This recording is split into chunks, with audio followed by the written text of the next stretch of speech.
And it was very lovely. Mr. Cerniak took me around and showed me all the churches in the area. He said, you don't like the homily in one, you can go to another one. But and that's interesting here. There's no reason why anybody can say they can't find a church to go to of their own denomination, because they're all over here. It's interesting. Well, I had, as I said, I had many years of migraine headaches, and I had thought of religious life, and I figured I'd be in bed 2 weekends in a row and they'd send me home. 2 years before I entered, they pinned down what was wrong with me. I can't be near fish at all. And coming from a part of the country where the fish is so good. So once they found that, I thought 2 years later, I thought, yeah, I think I'm going to try it and see what happens. They can either say no or yes. And I was the grandmother of our crowd. You know, I'm part of a crowd, and Sister Linda is in our crowd. And we have, right now, we have probably 15 of the original 73 left. And we're all over the country, all over the place, a lot in Chicago, California, Nevada, Michigan, mostly, and a few of us down here in Florida. Good warm Florida. The weather was, I was hard to get used to this weather, really, when I came down here. I'd been up north since I entered, and then in '86 I came down here, and I walked into a job in the finance area. That was accounts receivable. We take all the money, and then from there, the woman who was the head of accounts payable, Jerry, was retiring. So they asked me if I would take it. And at that point, it was a very good thing that that happened, because at that point I had developed nodes on my vocal cords. So Ann McNally was my worker, and I said, telephone's all yours. I won't touch it. And she was a wonderful person. She died a couple of years ago. But she was a very, very, very fine person. So, and we got along well, but there were only 2 of us doing accounts payable, and it was a rather large operation at that time. A couple of years later, we got a few more people in there to do the work, but it was an enjoyable time, really. And then later on, they asked me to join the finance office, and there I reconciled many bank accounts and reconciled all different accounts. And that was a nice experience, too. It was a good group to work with. We had, one thing that I found was funny, really. You're doing reconciling, you get all your financial statements from the computer. And I was thinking, before I entered, we did it faster manually than they did through the computer. I couldn't get over that. I thought, that's crazy. We had all the figures, stats out the end of the first week after the previous month. And that was it. And at the end of the year, it was the end of the month when we had all the stats out. Now, you're lucky if you get them 3 months. But computers are great, but sometimes I think they stand in your way, because you really have to go through a whole gamut to find an error. It's not just looking at one account, but it's maybe looking at 3 or 4 different printouts. But that's the way we have to go anyhow, because it's all computerized. I think Barry has grown a lot, grown tremendously. I think it does a fine job of offering good academics to the students, and hopefully the students appreciate it, even though sometimes they feel like they're being pushed or it's too much work. But there's a lot. There's good advice from the advisors. One sister lived over at the villa, Sister Marie Sienna. She was an advisor in the educational area. She was a very bright woman, very good. And so the students who had to work with her and go through her in order to get placed, they were very fortunate, because she heard everything they said and and things they didn't say. Because sometimes the way you say something infers something else.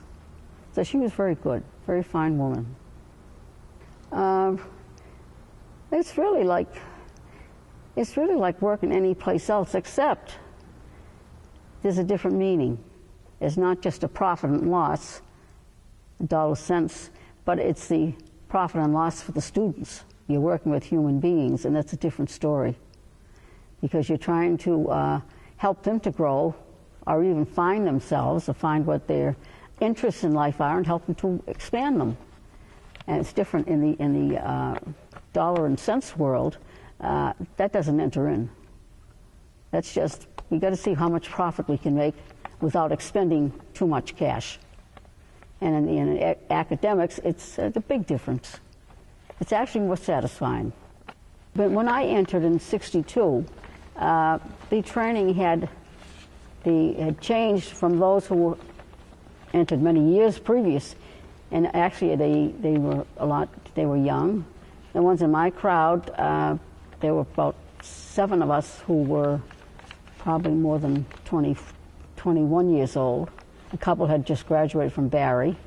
One sister was a German. She had a master's in German. And then I was a grandmother of the crowd, and I got my master's in working. So it was different. The training was different. The other thing I used to think of, these sisters who were trying to help us to become good sisters, they had an awful lot to take care of. There were 73 of us when I entered, and I thought, how can one person sustain the pressures of trying to get these little kids practically to understand what religious life is all about? And sometimes it was hard. Sometimes it was very difficult. But we had Sister Patrick Jerome as our novice mistress, and she was a wonderful person. She entered very young. I guess she was about 13 or 14 when she entered religious life. She was a very fine woman. She was very understanding. You could talk to her about anything. Even if you wanted to disagree with her, you could.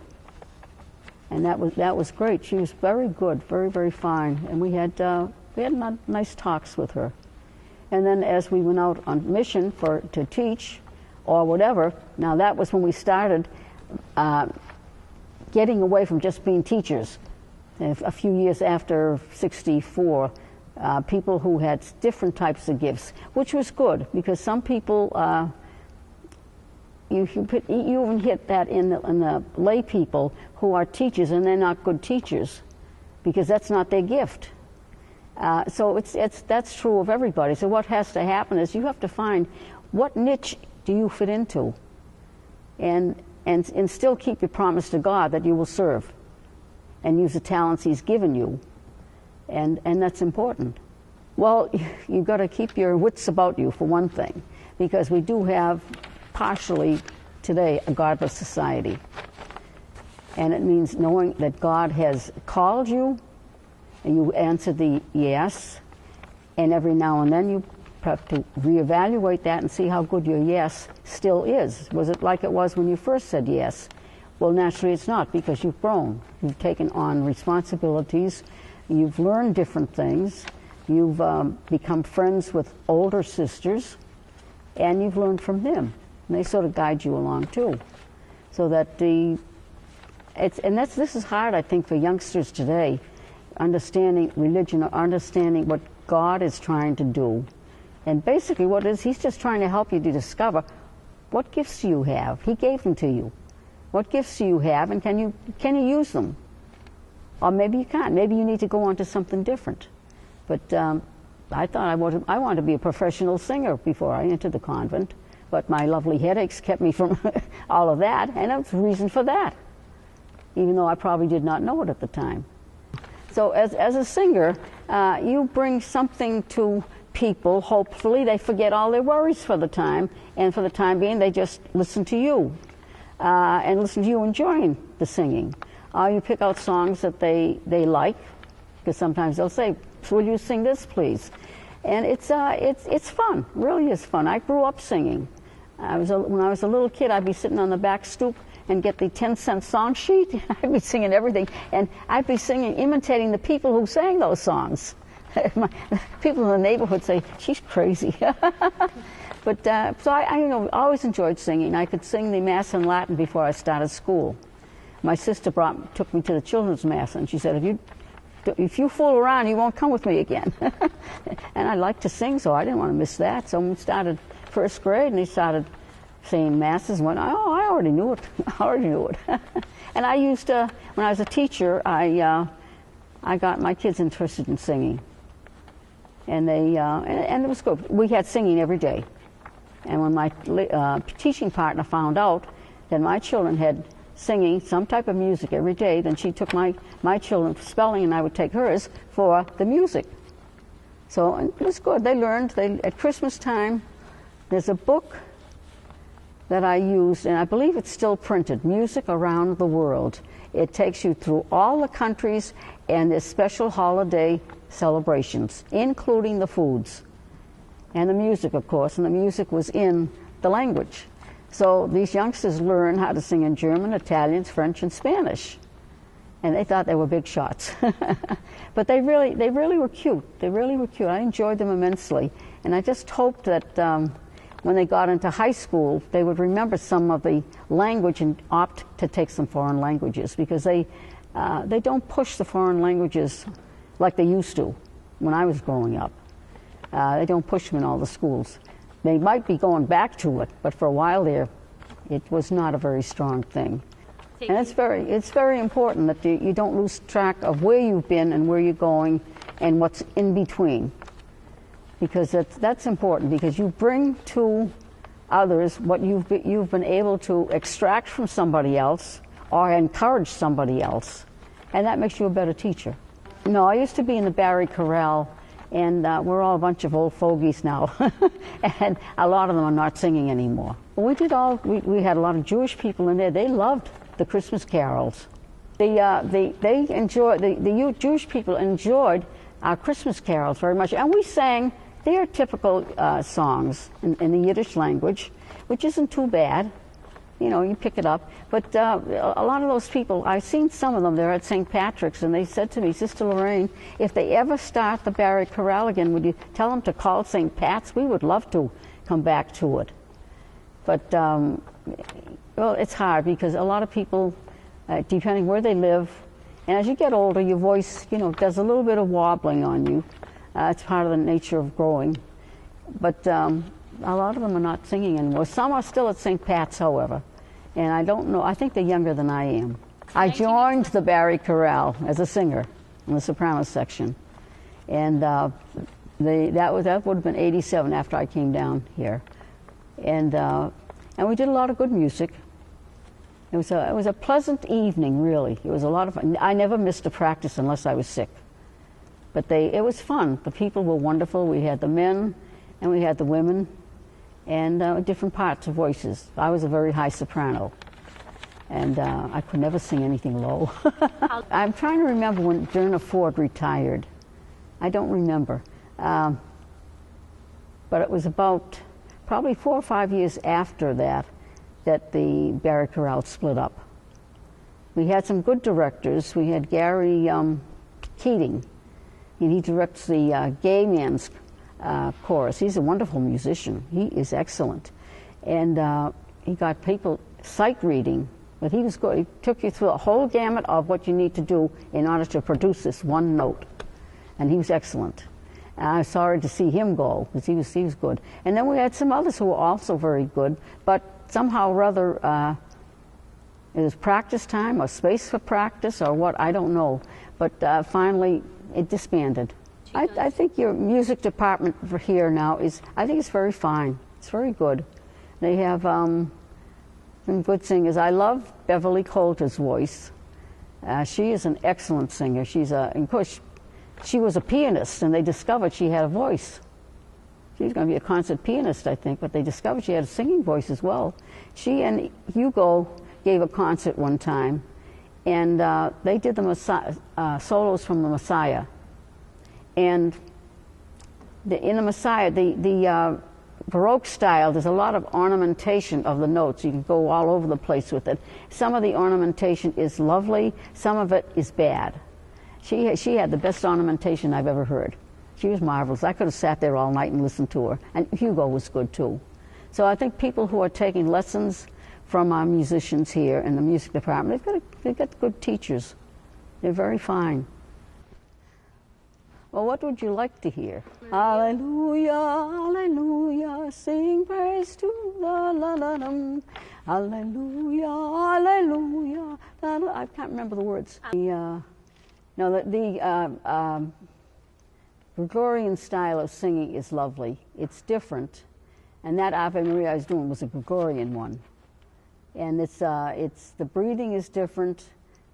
Even the phrasing is different than if you have something written all out. If you had Schubert or Bach Uno Ave Maria, the way those are written out. But with any of the Gregorian chant is always different. It's always different. It's and you get used to it. It doesn't take long. It's beautiful singing. You usually, most of the time, you hear the monks doing it. You don't hear too many women's choruses doing it.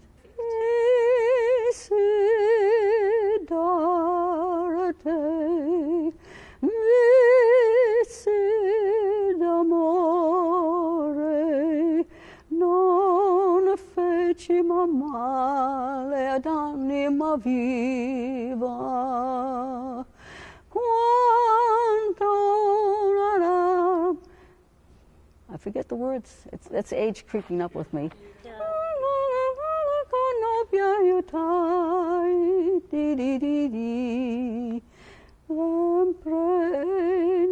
Non sincera, ed il canto agli astri al ciel che ne ridan più belli nell'ora del dolor, perché Signor,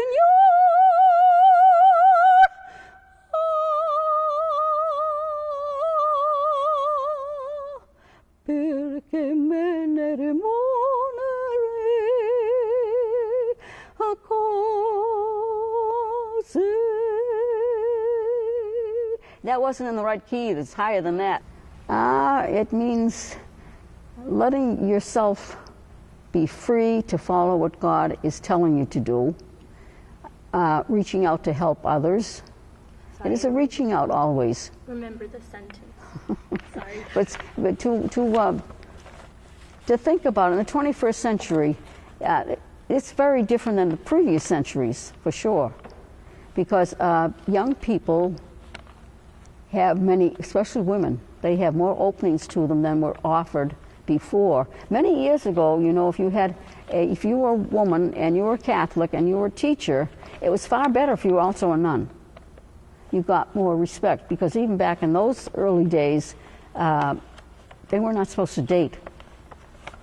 The women were not supposed to, the female teachers, they were not supposed to date anybody. They were not supposed to. Their whole life was to be teaching and concentrating all of their focus on that. And, you know, that's kind of crazy. We have different lives. We have business lives. We have other lives for entertainment. We have other lives for being homemakers or whatever. And those women had a hard time. So we in the 21st century, especially sisters, we've been very lucky, because the church has even let us do different things, which they did not let us do before. So, and also in this 21st century, we call it the age of the laity, where the laity become much more involved, are allowed to become much more involved in the workings of the church and in a parish. So that's good. That's healthy. That's very healthy. I'm proud of our foundation as Indian Dominican Sisters. We have grown a lot. We have decreased in number, as most religious orders have, but we are still healthy. At least we think we are healthy. And we are still attracting some young people into religious life. And years ago, people entered religious life fresh out of high school, some of them before they graduated from high school. Now, all religious orders do not accept you right out of high school. They want you to have some different experiences. So when you decide to come and say to God, yes, I'm here, you base that on your experiences that you've had, and you know you're making the right decision, because you don't want to be a miserable person. Yeah. You don't want that to happen. And it happens sometimes. But we've been very fortunate.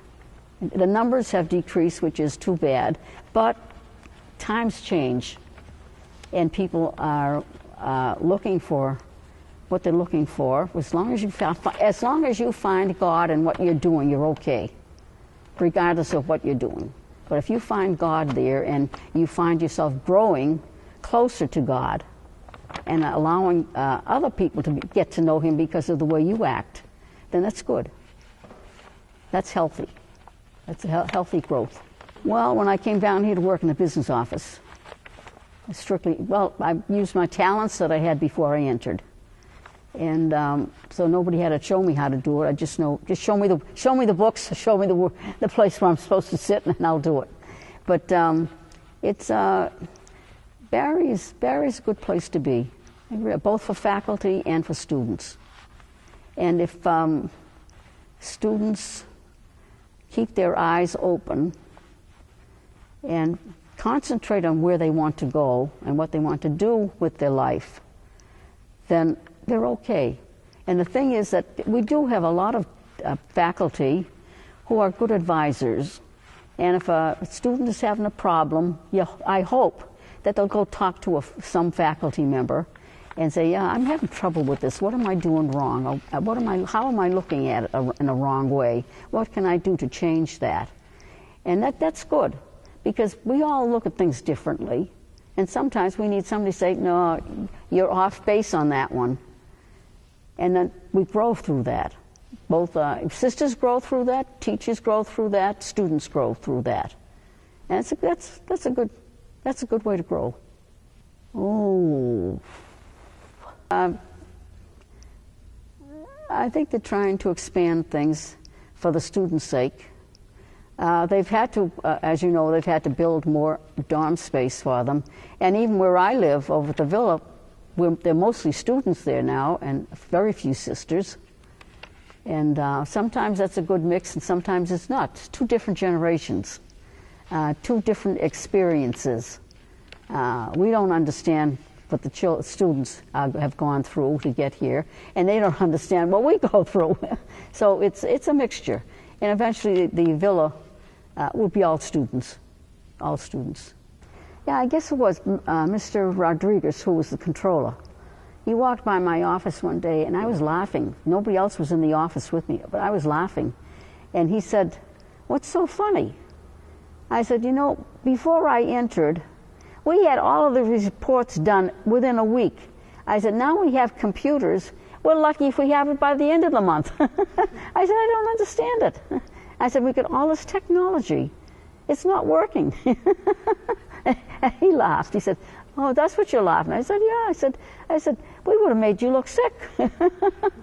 But experiences, various experiences. When I was at Mary Grove College, they just put in that's where I was before I came down here.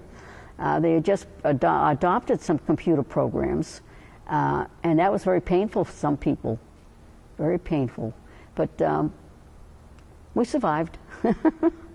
We survived in spite of. I think the problem I find with the computer printouts is there's always a page that's skipped, that's free, nothing on it, absolutely nothing on it. It's between the account numbers, I think.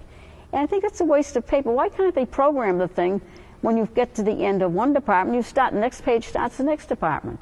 It's a big page, all wasted. All wasted. So sometimes there's a waste in technology too. Sometimes, not always. But it is hard. I keep on looking at the auditors who come in to audit the books, and it takes a long time. I used to do that by hand. In 2 months I was done. But that was a different time.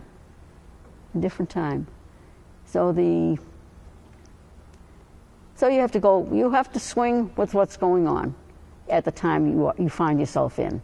So whatever century you're in, this is how you do it. You go, next one, they do it differently. They've learned things differently. Look what they've learned about computers. Look at all the small iPods and everything people are holding. The students cross the street and almost get killed because they were paying too much attention to that. But so that's, wherever you are, you can connect with somebody else. hopefully somebody you want to connect to. But so that's good.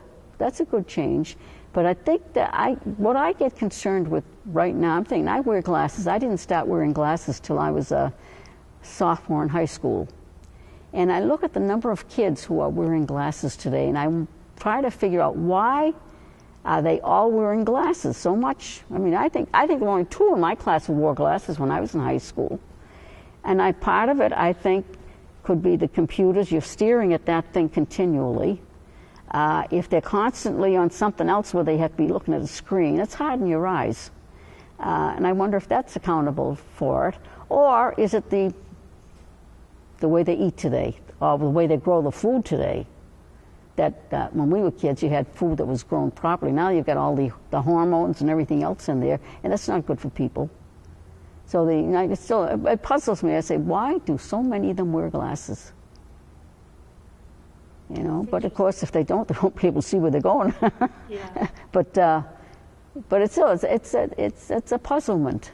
I think what is wrong with society that we have so many kids wearing glasses?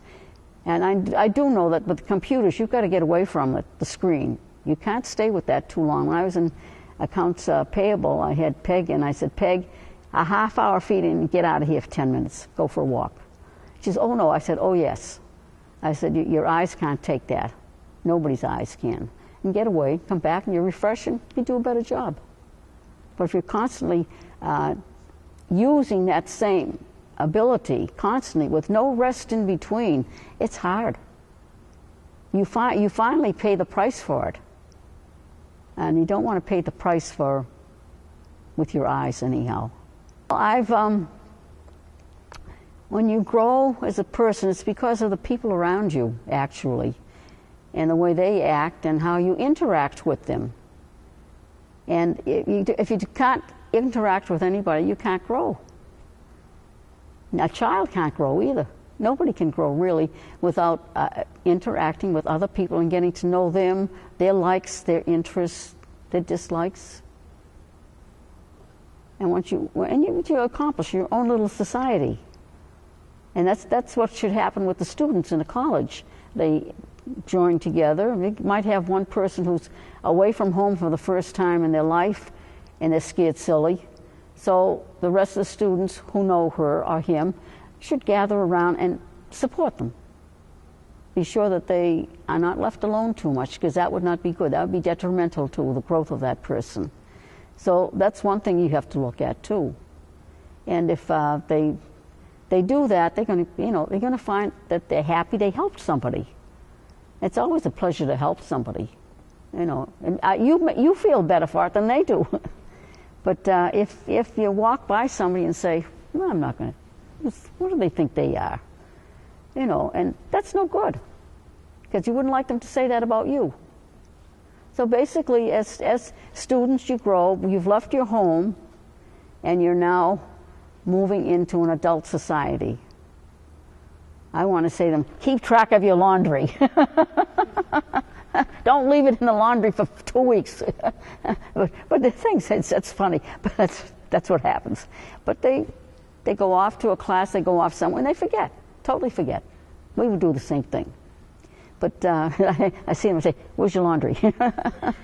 But so and some of these students are, we have one woman over there at Barry who's a nursing student. She's going to graduate in December. She has a terrible schedule.